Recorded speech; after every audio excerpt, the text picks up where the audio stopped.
The tail wheel is my favorite construction of it. I think the tail wheel is just nifty.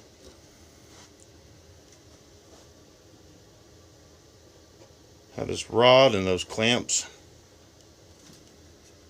Well, with your guys' help, I think we got a good idea where we're going to put the ESC in this Tower Hobbies Uproar ARF RC airplane. So I was kind of at a stump, and I just kind of gave up because I didn't know where to put the ESC. Hey YouTube, it's Sean, Griffin RC Planes. Got the Uproar here. Yesterday's video, I was telling you guys, hey, I'm stumped about where to put the ESC. You know, there's just not much room in this fuel tank compartment that is now a battery compartment. You know, you can put it on the side and then put the battery down in there. Or one guy mentioned to take the floor for the battery tray bottom, I guess, and put it on some standoffs or some blocks of wood or something to raise that up a little bit and put the ESC underneath. Several people said to mount it underneath here, which might be what we go with. We briefly talked about the canopy. There's the canopy.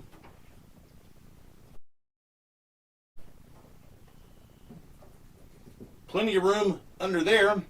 When you guys also said, hey, check your CG first, because then that might be a deciding factor where to put the ESC. So that was an awesome tip. You know, I really didn't even think about that first. You know, sometimes when you're building these, it's just kind of obvious where to put the ESC.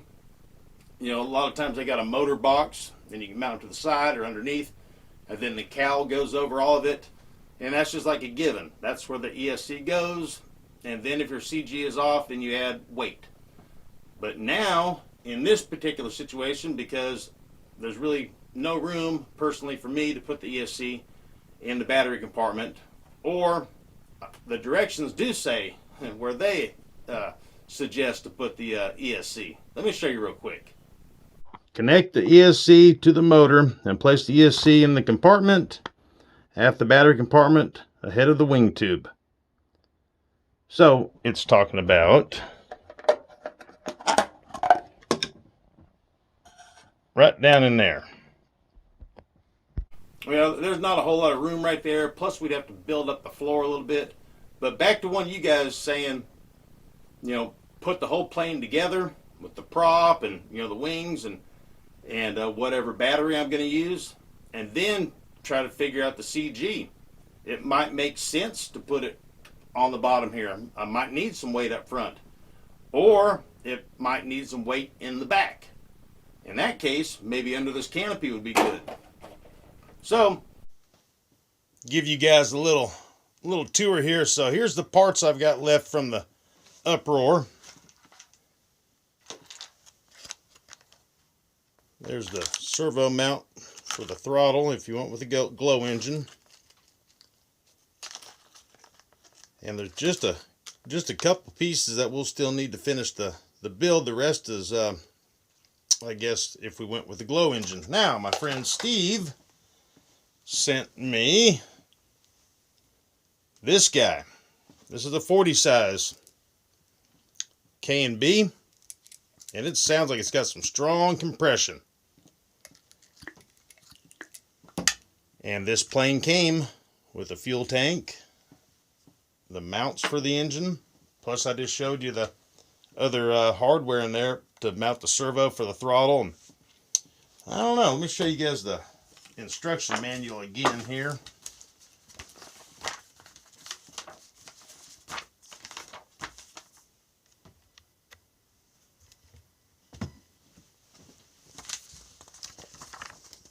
So on the left is the page where I just showed you guys a minute ago about the ESC. Now, if you went with the glow engine, the only thing I'm maybe concerned about is the mounts. Did I already drill the holes for the electric? And now I'd say I've got room to probably possibly share those holes if they're too small and go on the side, or I can always cut another square this exact same size and screw that to it. where there's a will, there's a way. We could go glow, maybe. Possibly. Looks like they might have it set up on there sideways. I don't know, I'd have to go into more detail with the instructions.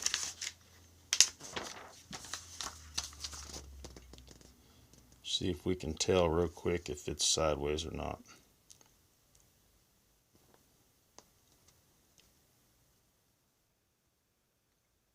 Yep, it is. They've got it set up. They want it sideways just for the way I guess the servo mounts inside there. So they're wanting it to do something like that. Well, you never know. You never know. We'll see what happens. Where I fly, the sign is posted saying no glow or gas, but I think the sign was probably routed 20 to 30 years ago. So, alright, back to the other me. Before we get back to the other me, I'll show you guys the plane a little more in detail again. We'll see this exactly where the instruction manual was talking about putting the down in there, but that's only about 3 inches wide, and then you get to, yeah, let me show you on the bottom here. All right, had to get my plane stand and flip it over.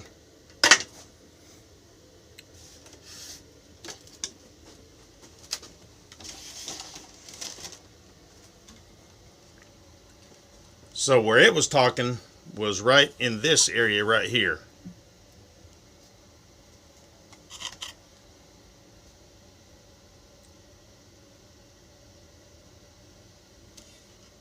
Probably that much. The ESC is longer, plus we'd have to build it up to where it would have something flat to lay on, because there's like a rib right here and another rib, you know, some raised.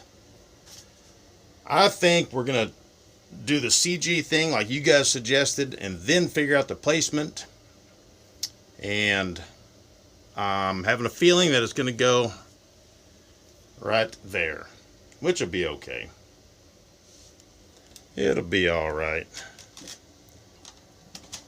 This is a cool plane.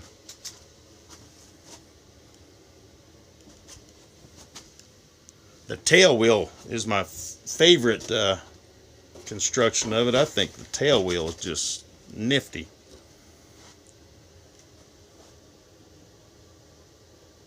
Have this rod and those clamps. I'm sure some of you guys have seen this before, but that was the first time I've seen that, and I think that is just really cool. Okay, back to the other me for sure this time. I think I'm gonna put it all together and put a battery in it and all that stuff and figure out the CG and then kind of go from there. So hey, thank you guys so much for all the ideas and suggestions, and some of the comments I got were from names that I've recognized for over a year now, and those comments were like awesome. You know, like dang, you've come a long ways in a year. So that's awesome. That really makes me pretty dang happy, and you guys know who you are. So that's what we'll do, is we'll put it all together maybe tomorrow or the next weekend, and put it on my CG machine, and then we'll see if it's, you know, nose heavy or tail heavy. If it's nose heavy, then we'll go with the idea of putting the ESC under this canopy. And then thanks to you guys about how I was kind of hesitant about extending the motors on the ESC, one of you guys brought to my attention that you can extend the wires on the ESC, but don't extend the 3 wires on the motor. And the reasoning is because the 3 wires on the motors are kind of, you know, they're part of the windings. And if you go cutting those or lengthening those, and one of them is longer than the other 2, then that can mess the timing off. You know, so all 3 of those have got to be the exact same length. And it'd be best to just not touch them. So if you're going to extend the wires, do it on the ESC side of it. But it still needs to be, the same length, because the signals coming out of the ESC going to the motor. So if you got, two long ones and a short one somewhere in the bunch, it can mess it up. So my opinion is, if you're going to lengthen them, you have to. There's no way around it. Do it on the ESC, not the motor. Or make a little an extension to where if you happen to use the motor or the ESC on something else, you can like unplug it and get rid of your extension. That might be an idea. So, well, that's what we'll do with the Uproar. We'll figure out the CG and then go from there. The weather's still cold here, so I don't think we're any close to flying quite a bit like we were last summer and fall. So we got a little bit of time. So hey, that's all I got for this one. Just say thank you guys, and that'll be the plan. So all right guys, hey, give me a thumbs up. That's big in the YouTube algorithm. That really helps out a lot. And then subscribe if you haven't, and then do this guy right here. Ring the notification bell so you don't miss my next video. And until next time, you'll see me here, right there.